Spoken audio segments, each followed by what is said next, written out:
2009 में दिल्ली के चाणक्यपुरी में विवेकानंद इंटरनेशनल फाउंडेशन की स्थापना होती है। संस्थापक Ajit Doval, retired IB director.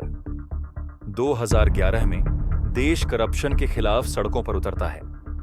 उसी दौरान कुछ मीडिया रिपोर्ट्स के अनुसार वीआईएफ ने करप्शन पर डिटेल्ड रिपोर्ट्स तैयार की। हालांकि इसका कोई ऑफिशियल कंफर्मेशन नहीं है। 2014 मोदी सरकार आती है और एक इंटरेस्टिंग पैटर्न दिखता है।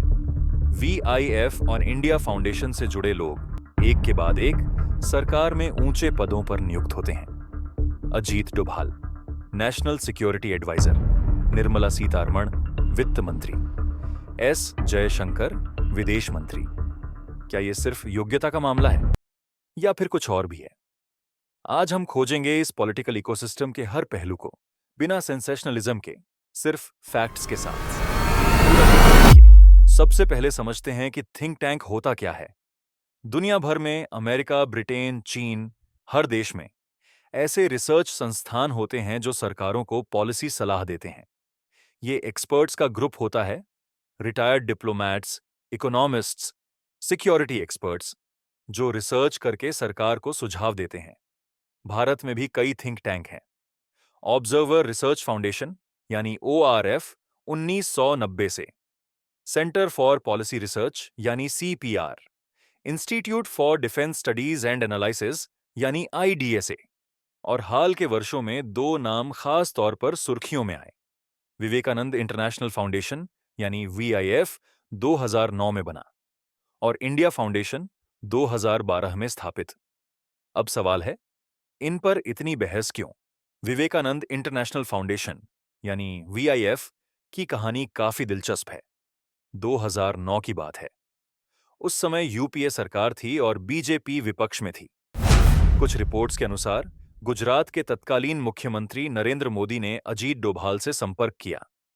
डोभाल उस समय रिटायर्ड IB डायरेक्टर थे और सिक्योरिटी के मामलों में एक्सपर्ट माने जाते थे। मोदी ने डोभाल को एक थिंक टैंक बनाने का सुझाव दिया जो नेशनल सिक्योरिटी, फॉरेन पॉलिसी और डिफेंस के मुद्दों पर रिसर्च करे। और इस तरह 2009 में विवेकानंद इंटरनेशनल फाउंडेशन की स्थापना हुई। विवेकानंद इंटरनेशनल फाउंडेशन के संस्थापकों में कई retired civil servants, army officers और डिप्लोमैट्स शामिल थे।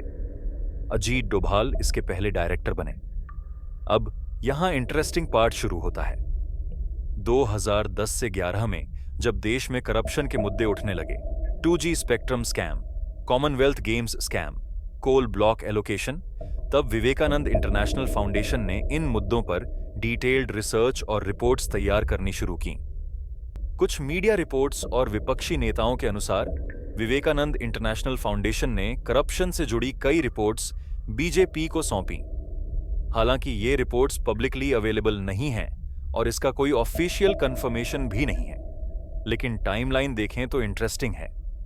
2011 में जब अन्ना हजारे का एंटी करप्शन मूवमेंट शुरू हुआ, तब विवेकानंद इंटरनेशनल फाउंडेशन पहले से ही करप्शन पर काम कर रहा था और BJP ने भी उस आंदोलन को काफी सपोर्ट किया था। विपक्षी नेता दिग्विजय सिंह ने उस समय खुलकर आरोप लगाया था कि विवेकानंद इंटरनेशनल फाउंडेशन और RSS मिलकर UPA सरकार को डिस्टेबलाइज करने की कोशिश कर रहे हैं। हालांकि इसका कोई कॉन्क्रीट प्रूफ कभी सामने नहीं आया। अब बात करते हैं इंडिया फाउंडेशन की। 2012 में इंडिया फाउंडेशन की स्थापना हुई। इसके को-फाउंडर थे राम माधव, जो RSS से जुड़े थे, और डायरेक्टर बने शौर्य डोभाल, अजीत डोभाल के बेटे।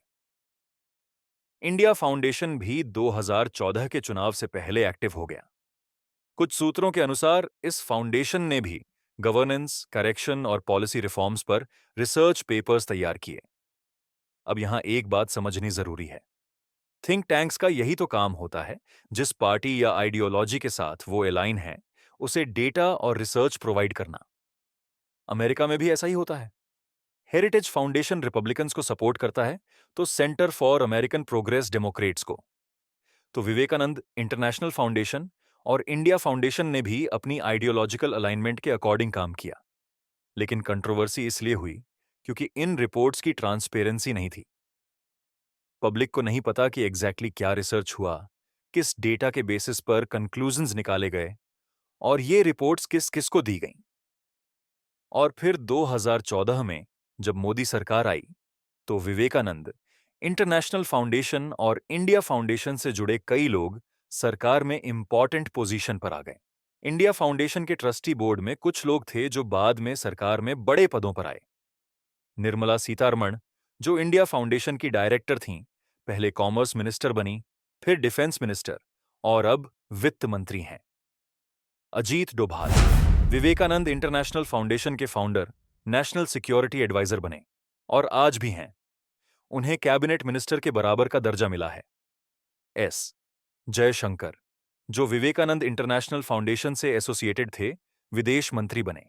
राम माधव बीजेपी के नेशनल जनरल सेक्रेटरी बने। नृपेंद्र मिश्रा विवेकानंद इंटरनेशनल फाउंडेशन से जुड़े थे, पीएम के प्रिंसिपल सेक्रेटरी बने। विपक्ष का सवाल, राहुल गांधी और सीताराम येचुरी ने पार्लियामेंट में कॉन्फ्लिक्ट ऑफ इंटरेस्ट का मुद्दा उठाया।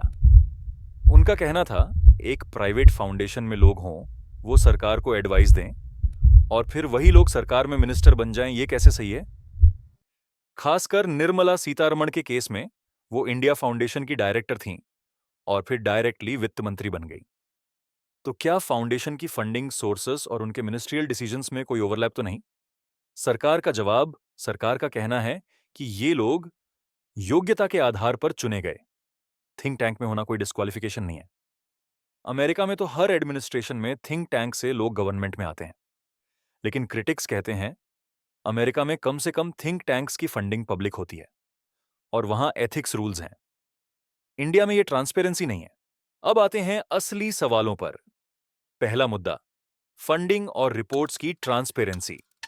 अगर विवेकानंद इंटरनेशनल फाउंडेशन और इंडिया फाउंडेशन ने 2014 से पहले करप्शन पर रिपोर्ट्स बनाई और बीजेपी को दी, तो ये रिपोर्ट्स किस डेटा के बेसिस पर बनी? किसने फंड किया इन रिसर्च प्रोजेक्ट्स को? क्या ये पब्लिकली अवेलेबल हैं? इन सवालों के जवाब आज तक क्लियर नहीं है। दूसरा मुद्दा, गवर्नमेंट एडवाइजरी का ओवरलैप। जब थिंक टैंक के लोग डायरेक्टली सरकार में जाएं, तो क्या उनकी पुरानी एफिलिएशंस प्रॉब्लमैटिक नहीं है? तीसरा मुद्दा, आइडियोलॉजिकल इको चैम्बर। अगर सरकार सिर्फ उन्हीं थिंक टैंक्स से एडवाइस ले जो उसकी आइडियोलॉजी शेयर करते हैं, तो क्या ये हेल्दी डेमोक्रेसी के लिए सही है? बैलेंस्ड व्यू, हर डेमोक्रेसी में ये टेंशन रहता है, लेकिन डेवलप्ड डेमोक्रेसीज में कुछ सेफगार्ड्स होते हैं। थिंक टैंक्स को अपनी फंडिंग डिस्क्लोज करनी होती है। गवर्नमेंट में जाने वाले लोगों के लिए कूलिंग ऑफ पीरियड्स होते हैं। एथिक्स कमेटीज होती हैं जो कॉन्फ्लिक्ट्स ऑफ इंटरेस्ट को रिव्यू करती हैं। भारत में अभी ये मैकेनिज्म्स उतने स्ट्रांग नहीं हैं। अब सुनते हैं दूसरा पर्सपेक्टिव भी, सपोर्टर्स का तर्क। पहला, एक्सपर्टीज चाहिए। यूपीए के समय भी नेशनल एडवाइजरी काउंसिल था, जिसमें सोनिया गांधी थीं। वो भी तो एक पैरेलल स्ट्रक्चर था। तो अगर कांग्रेस ऐसा कर सकती है, तो बीजेपी क्यों नहीं? दूसरा, ऑन पोजिशन रिसर्च सभी पार्टीज करती हैं। कांग्रेस के पास भी अपने थिंक टैंक्स हैं। तो विवेकानंद इंटरनेशनल फाउंडेशन ने अगर करप्शन पर रिसर्च किया, तो इसमें गलत क्या है? तीसरा, एंटी करप्शन मूवमेंट तो जनता की डिमांड थी। अगर थिंक टैंक्स ने उसमें इंटेलेक्चुअली कंट्रीब्यूट किया, तो ये तो डेमोक्रेसी की स्ट्रेंथ है। चौथा, track record. Vivekananda international foundation और इंडिया फाउंडेशन ने पिछले 10 सालों में अच्छा काम किया है। इंटरनेशनल कॉन्फ्रेंसेस ऑर्गेनाइज किए, रिसर्च पेपर्स पब्लिश किए। इनकी वजह से इंडिया की फॉरेन पॉलिसी में डेप्थ आई है। पांचवा, ग्लोबल प्रैक्टिस। हर देश में रूलिंग पार्टी के अलाइंड थिंक टैंक्स होते हैं। ये बिल्कुल नॉर्मल है। तो अंत में क्या कंक्लूजन निकला? फैक्ट्स ये हैं। विवेकानंदा इंटरनेशनल फाउंडेशन की स्थापना 2009 में हुई और कुछ सोर्सेज के अनुसार इसमें नरेंद्र मोदी की भूमिका थी। विवेकानंदा इंटरनेशनल फाउंडेशन और इंडिया फाउंडेशन दोनों ने 2014 से पहले करप्शन और गवर्नेंस पर रिसर्च किया। कुछ रिपोर्ट्स में कहा गया है कि ये रिपोर्ट्स बीजेपी को दी गईं, लेकिन इसका कोई ऑफिशियल कंफर्मेशन नहीं है। 2011 से 12 के एंटी करप्शन मूवमेंट के समय ये थिंक टैंक्स एक्टिव थे, लेकिन उन्होंने मूवमेंट को डायरेक्टली ऑर्गेनाइज किया। इसका कोई कंक्रीट प्रूफ नहीं है। 2014 के बाद इन थिंक टैंक से जुड़े कई लोग सरकार में इंपॉर्टेंट पोजीशंस पर आए। इन पर ट्रांसपेरेंसी और कॉन्फ्लिक्ट ऑफ इंटरेस्ट के सवाल उठे हैं, लेकिन गवर्नमेंट ने इन्हें लेजिमिनेट बताया है। ये नहीं है कोई सीक्रेट कॉन्स्पिरेसी, कोई शैडो गवर्नमेंट। ये नॉर्मल पॉलिटिकल स्ट्रैटेजी है जो हर डेमोक्रेसी में होती है। असली बहस होनी चाहिए। पहला, ट्रांसपेरेंसी। सभी थिंक टैंक्स को, चाहे वो किसी भी पार्टी से अलाइन हो, अपनी फंडिंग पब्लिकली डिस्क्लोज करनी चाहिए। दूसरा, रिसर्च ट्रांसपेरेंसी। जो रिपोर्ट्स बनाई जाएं, वो पब्लिक डोमेन में होनी चाहिए ताकि उनकी फैक्ट चेकिंग हो सके। तीसरा, एथिक्स रूल्स। थिंक टैंक से गवर्नमेंट में जाने वाले लोगों के लिए clear conflict of interest rules होने चाहिए। चौथा, मल्टीपल पर्सपेक्टिव्स। गवर्नमेंट को सिर्फ एक आइडियोलॉजी के थिंक टैंक से नहीं, बल्कि डाइवर्स पर्सपेक्टिव से एडवाइस लेनी चाहिए। आखिरी बात, थिंक टैंक्स हर डेमोक्रेसी का हिस्सा है। विवेकानंदा इंटरनेशनल फाउंडेशन और इंडिया फाउंडेशन ने जो किया वो पॉलिटिकली स्मार्ट था, लेकिन डेमोक्रेसी में स्मार्टनेस के साथ ट्रांसपेरेंसी भी जरूरी है। आप क्या सोचते हैं? क्या थिंक टैंक्स की भूमिका सही है? क्या इन पर ज्यादा रेगुलेशंस होने चाहिए? कमेंट करके बताइए। और अगर आपको ऐसे डिटेल्ड फैक्ट बेस्ड एनालिसिस पसंद आते हैं तो चैनल को सब्सक्राइब कीजिए, क्योंकि यहां हम सेंसेशनलिज्म नहीं, सिर्फ फैक्ट्स देते हैं। अगले एपिसोड में मिलते हैं, जहां हम बात करेंगे कांग्रेस के थिंक टैंक्स की, क्योंकि बैलेंस्ड जर्नलिज्म में दोनों पक्षों की कहानी सुननी जरूरी है।